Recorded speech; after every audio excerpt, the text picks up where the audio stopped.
What's up, liches? Welcome back. So you clicked on this video because you want to know more about the weirder side of D&D monsters. Well, buckle up.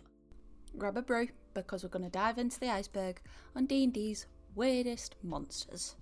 So before we start, I should probably tell you a little bit more about the iceberg. In particular, we're going to talk about something called CR, that refers to the monster's challenge rating, which represents how difficult it is for a party. But you know what DMs are like. DMs will do what DMs do best, and before you know it, there's a gelatinous cube the size of a Tarrasque, so don't take it for gospel. Another thing is that we're only going to be talking about monsters in relation to the 5th edition, so bear that in mind. Let's go! Okay, let's kick it off with tier 1. I'm going to start with goblins. Everyone knows goblins. Goblins are the first real monster that a player will come across in a campaign. They're small, green, and viciously clever. They might sit at the top of the iceberg, but don't underestimate them. So goblins are humanoid little creatures that are tied to the goblinoid race, just like hobgoblins and bugbears. They serve under the dominion of Maglubiet. Maglubiet?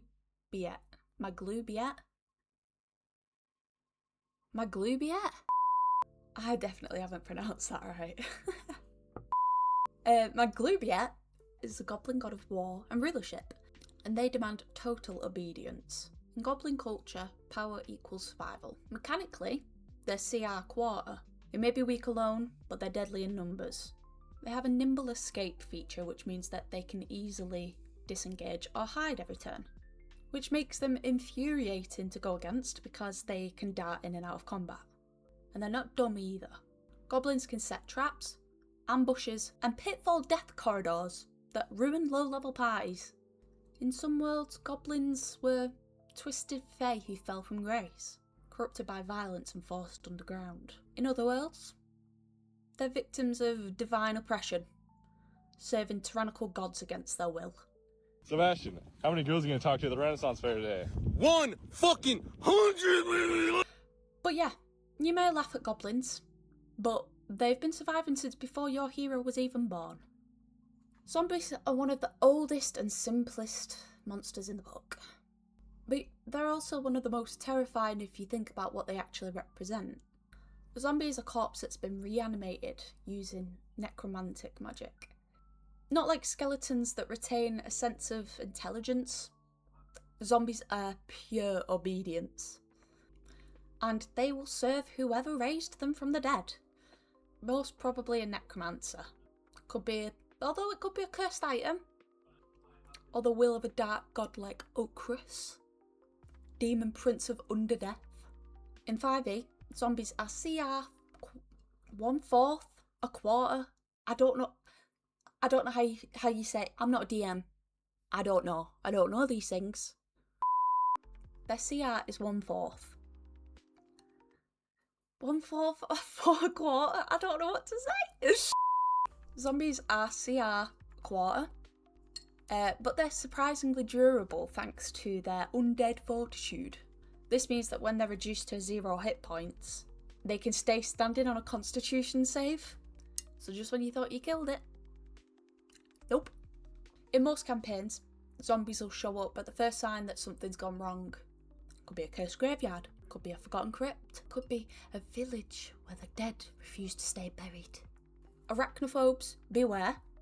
We're talking about giant spiders. Giant spiders in D&D 5e are not magical creatures. Surprisingly, they're just spiders that grew to be the size of horses. But somehow that makes them worse. They'll ambush you in dark caverns, forests, the Underdark, and wait for vibrations on their webs. In drow cities, they're sacred to Loth. It's going to be a long video. I'm going to keep butchering these names. They can be bred as mounts, guards, and symbols of her cruel favour. What do you ask of me? They're CR1 monsters. They're fast, they're stealthy, they have web sense and web walker. Their poison can drop a level 1 player instantly, and if you fail a saving throw, well, you're paralysed. These tier 1 monsters are not to be fucked with.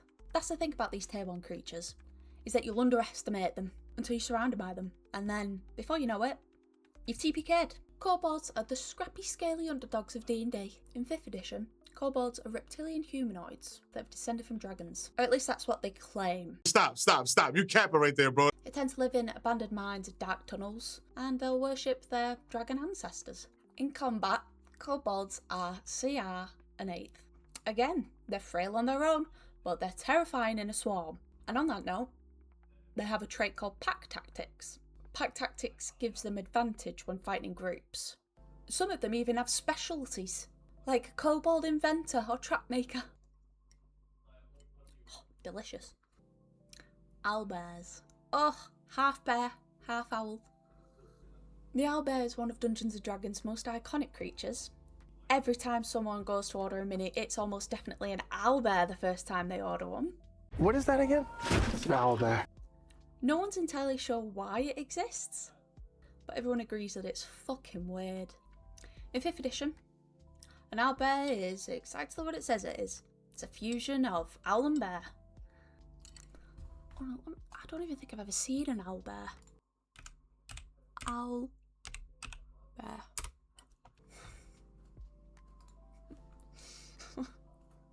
It kind of looks like one of them, you know when you're a kid and you fold up a piece of paper and someone draws the head, someone draws the body, someone draws the legs, you know, that kind of shit. It looks like one of those. Some lore says that they were bred long ago by mad wizards, trying to create the perfect hunter. Others think they're just a Darwinian creation, if you will. One of nature's greatest mistakes. That's actually quite sad.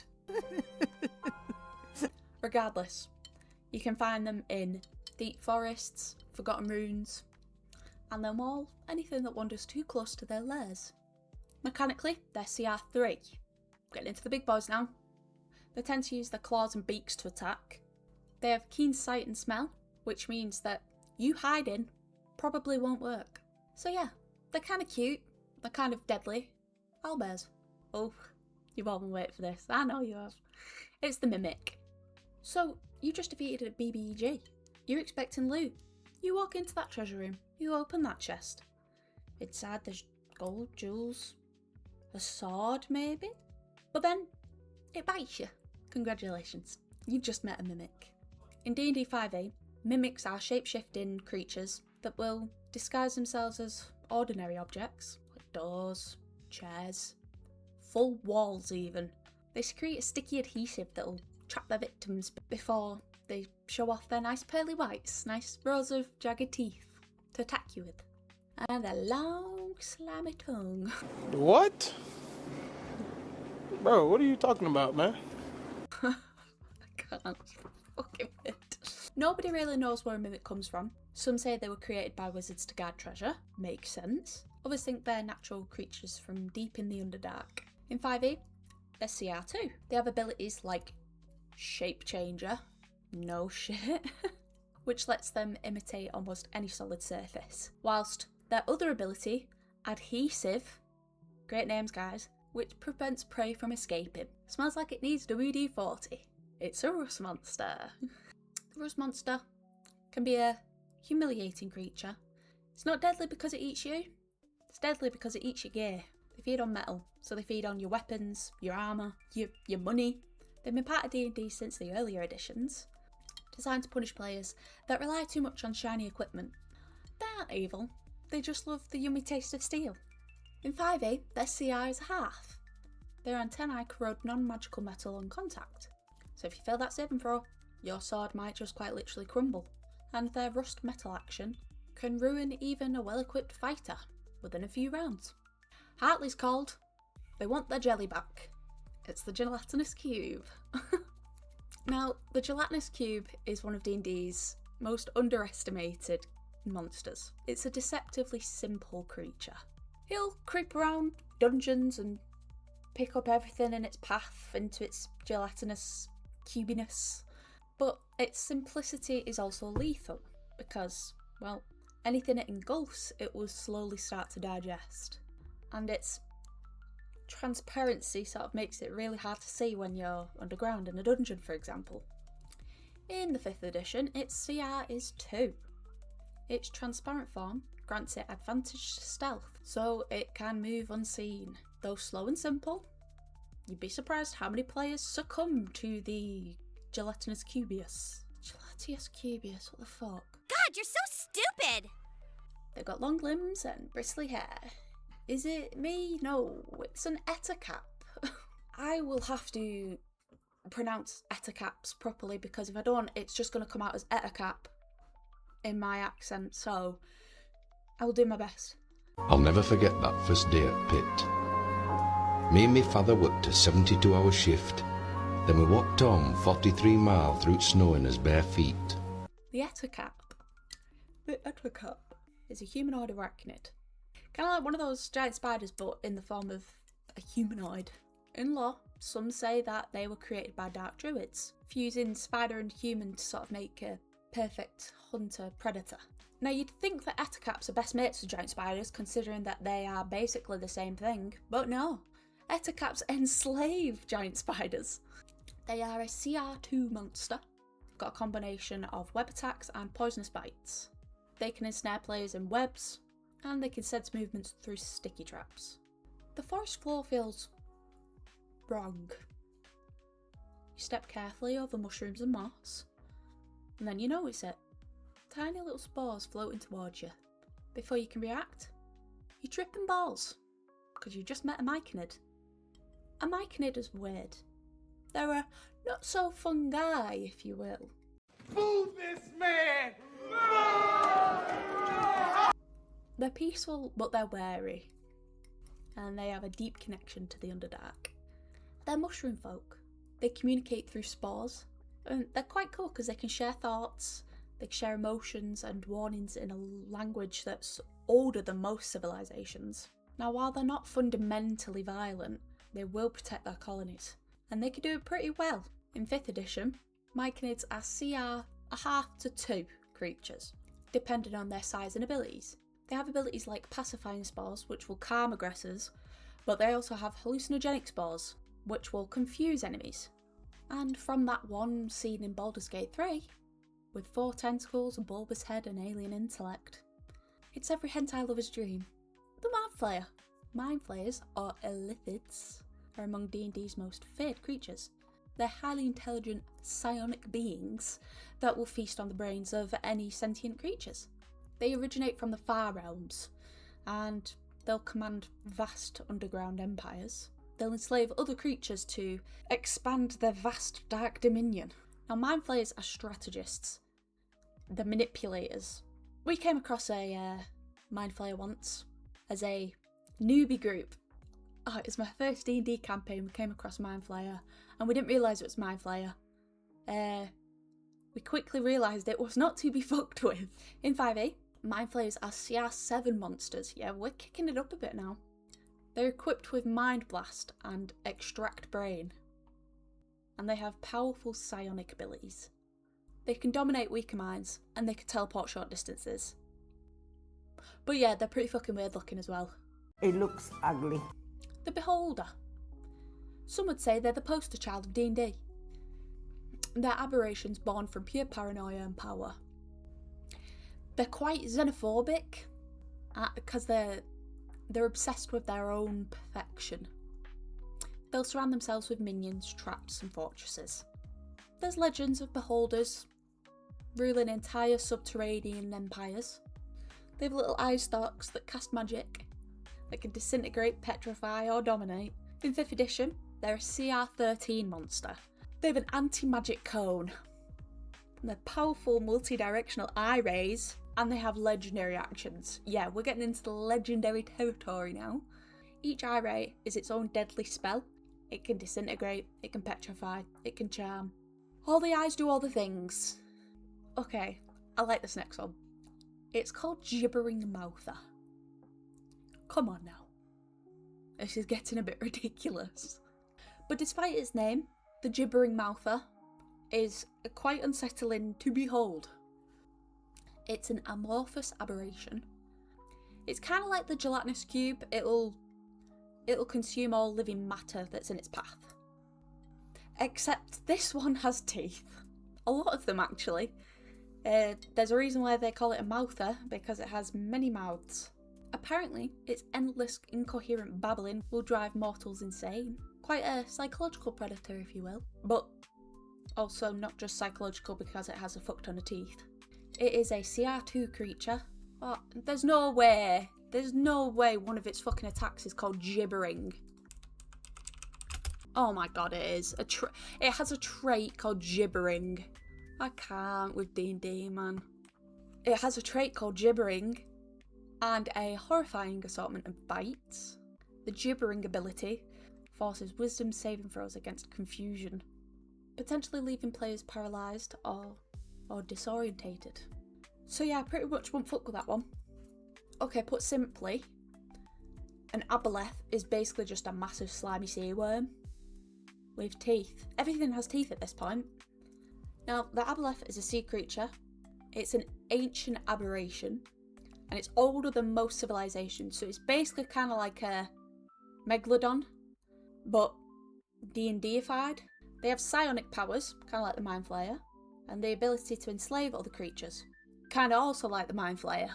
Legends tell of sailors that were driven mad by their whispers, and coastal cities lost to tidal manipulations long before anyone knew why. Probably about as serious as it's going to get in this. In 5th edition, Aboleths are a CR10 monster.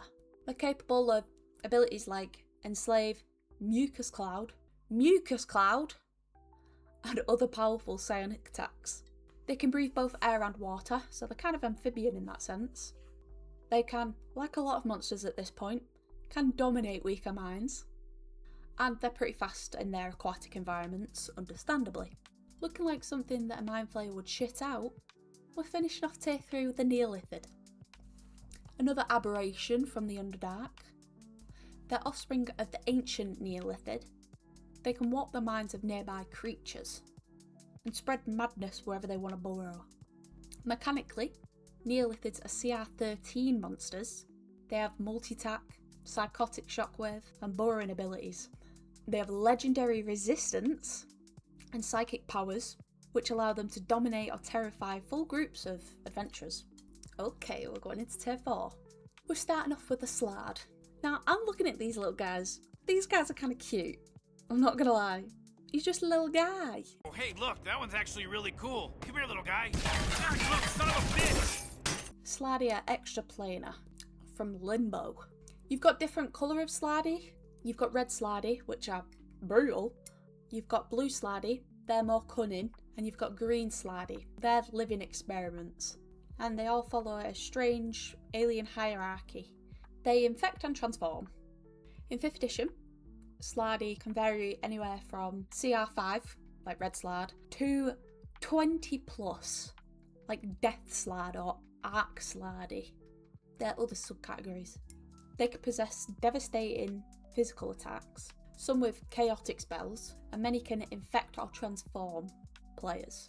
They're pretty chaotic, so it's hard to predict their moves in combat. Did you ever watch that one episode of Doctor Who? The one with Peter Kay as the Absorbaloth? That's kind of what the Oblex looks like. They're born from, here we go again, Mind Flayer experiments. But here we go again. They're a living slime, and they have stolen memories from sentient beings. This bit's kind of cool because they devour thoughts, personalities, and memories. And from them, they create perfect walking replicas made from slime. Pretty cool, I think. Now, if you're talking about Elder Oblex, which is the eldest of their kind, they can maintain entire villages of fake people, all tethered to a hidden core that remembers all of the lives that it's consumed. The Oblex ranges anywhere from CR5 to CR10, depending on its form. It has attacks like pseudopods and psychic drain, and it uses sulphurous impersonation to create false identities, which are meant to lure prey. And that's the thing, killing the illusions won't kill the Oblex. Okay, this one looks kind of sick. Nightwalkers. I mean, of everything we've gone through so far, that's a pretty sick name. The Nightwalker is death given form.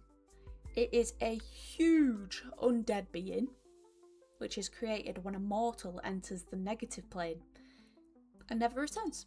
It's kind of like a Dementor in that it drains all light and warmth and hope from everything around it.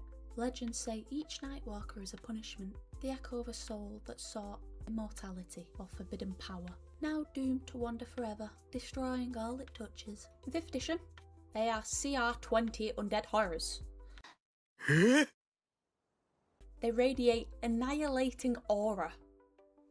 That's fucking sick. And it drains life, and it attacks with Finger of Doom, which is a deadly power that actually forces victims to collapse in despair, and each strike saps vitality, not just from your body, but from your soul.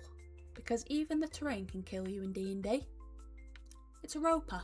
Ropers are ambush predators. They disguise themselves as part of the cavern, could be like a stalagmite.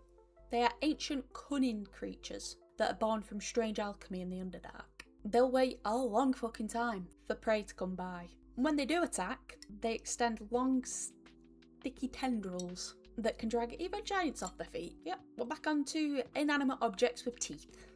They're CR5, but their tendrils can reach up to 50 feet. So they'll pull victims into range so that they can attack them with their, well, bites, which deals piercing and strength draining damage. Now, if you've ever come across any stat draining monster, you'll know how deadly they can be real fucking quick. And they have false appearance, which means that they can blend seamlessly into cavern walls. So by the time you realise one's there, it's probably already too late. This is another weird one. The Yochlol. Yochlol? Yochlol? I'm going to say Yochlol on this one. Now we're going back to spiders, because the Yochlol is the chief demon servant for Lolth, the Spider Queen. It can shift between humanoid form, a spider form, and a liquid ooze form, so it's pretty good at blending into its environment. Yochlols are sent to punish those that don't adhere to Lolth's spider cults, often acting as minions in the material plane, or the Underdark. You might encounter Yochlol if you're in drow communities, or in Lolth's home of the demon web pits. In 5e, their CR is 10. They have Shape Changer, Spider Climb, and Poison Spray abilities. They can charm, frighten, and constrict their prey. My notes literally just say, what the fuck is that? The Atropal is an undead stillborn god. I'll give you a minute to process that. A divine being that failed to be born, but refused to fade away. It drifts through planes, feeding on souls, and radiating necrotic power. It's created from the corpses of unborn deities. What the fuck? Atropals are said to spawn in the negative plane, because why wouldn't they? In 5e, Atropals are CR13 undead titans. They're immune to necrotic damage and sustained by an aura of pure death. They drain life from all living things nearby. They summon wraiths, and they can attack with divine level necrotic power. It has Touch of Ruin, which saps vitality from anything it strikes, and it has Life Drain Aura, which speaks for itself. The Elder Brain, because a young brain isn't scary enough. The Elder Brain is the heart and ruler of every Illithid colony. It is literally just an amalgamation of countless, you guessed it, mind flayers merged into one. Now these Elder Brains, they don't speak. They speak directly into your brain. And some say that they are older than civilization itself. And when an Elder Brain dies, its psychic essence seeps into the Underdark, which will birth things far worse than mind flayers. It is a CR14 monster. It has legendary actions, Mind Blast, and Psychic Link. And it can command things through its lair actions. Ah, we've reached the, oh, we're so fucked monster. It's the Tarrasque. Now the Tarrasque is the mightiest creature to walk the material plane. Legends call it the God Eater, the World Breaker, and the Beast of the Apocalypse. If that doesn't tell you how fucked up it is, I don't know what to tell you. In 5e, the Tarrasque is a CR30 monstrosity. It is the deadliest creature in the entire monster manual. It stands over 50 feet tall, it can shrug off spells, it can reflect magic, and it can regenerate faster than most gods can strike. It has legendary resistance, which makes it nearly unkillable, and its frightful presence can scatter a party instantly. put it this way, a Tarrasque can do up to 356 damage in one round alone. What? And we're ending tier 5 on everybody's favourite pop Funko, it's the Demogorgon. But most people don't know the lore behind it. The Demogorgon is the Prince of Demons, and is the embodiment of madness and primal hunger. He rules the abyss with an iron grip, and every demon cultist fangirls over him. And it is a CR26 creature. It can attack with tentacles, frightful presence and bite, and can cast high level spells like plane shift, blasphemy and confusion at will. Now let's go into tier 6. You know him, you love him. It's Vecna. Vecna is the ultimate lich. He was once a mortal wizard, but ascended to godhood through cunning, murder and arcane mastery. Any mortal who worships him will probably vanish. He's a CR26 Lich God hybrid, and he's capable of immense spell casting, legendary actions, and reality warping abilities. He wields really fucking powerful necrotic spells, and he can manipulate fate itself. Next we have, I think it's Acererak, and his face kind of reminds me of that one opening scene of the Scooby-Doo movie. Now, kind of like Vecna, Acererak is a lich who transcended mortality to become a demi-lich, existing almost entirely as a skull brimming with arcane power. He likes to make tombs in his spare time, made up of puzzles and traps, which are designed to kill any mortal in weird fucked up ways. Now, as he is a demi-lich, Acererak is naturally CR 23 to 26, and he has some pretty good abilities, like Trap Mastery, Disintegrating Graze, and Soul Steal. Now, Lady of Pain kind of looks pretty sick, and she sounds like it as well. Lady of Pain is the enigmatic ruler of Sigil, which is the City of Doors, and she is a being of immense power. She maintains balance in Sigil. She keeps all the gods, demons, and mortals in check. Legends say that if you piss her off, you're going to be exiled into a labyrinth of pain. Mechanically, well, there is no mechanically. This bitch is so powerful she ain't even statted in 5e for combat. She is quite literally above all your bullshit. Wow. So what's your name, superhero? Yes. And naturally, we're ending tier 6 on Flumph. Now you might be asking, why is Flumph so far down this iceberg? Well, because I like its name, that's why. The Flumph is an... I just keep thinking of fucking Marshmallow. The Flumph is an aberration of the Underdark. Now, it feeds on psychic energy and it floats through tunnels, and it searches for evil to report, mostly to other Flumphs, but sometimes directly to players. Flumphs are actually pacifists, and they're deeply curious and moral, that they can constantly chatter about your secrets, and they travel in groups and they have a telepathic network. Now, Flumphs are CR 1/8 with telepathy and stink cloud abilities. I love these little guys. Now, they're weak in combat, but they're surprisingly effective at alerting allies to danger or dissuading evil creatures with their psychic insight. Now, they may not be that strong, but Flumphs can be pretty good support allies in combat, as long as you don't mind them chatting shit about your darkest thoughts. How can you not love a Flumph? And finally, the darkest, the scariest creature, the Dungeon Master. Yep. Need I say more? And that's the end of our iceberg. Please like, share, leave a comment. Thank you all for watching. Love you. Bye. Mwah.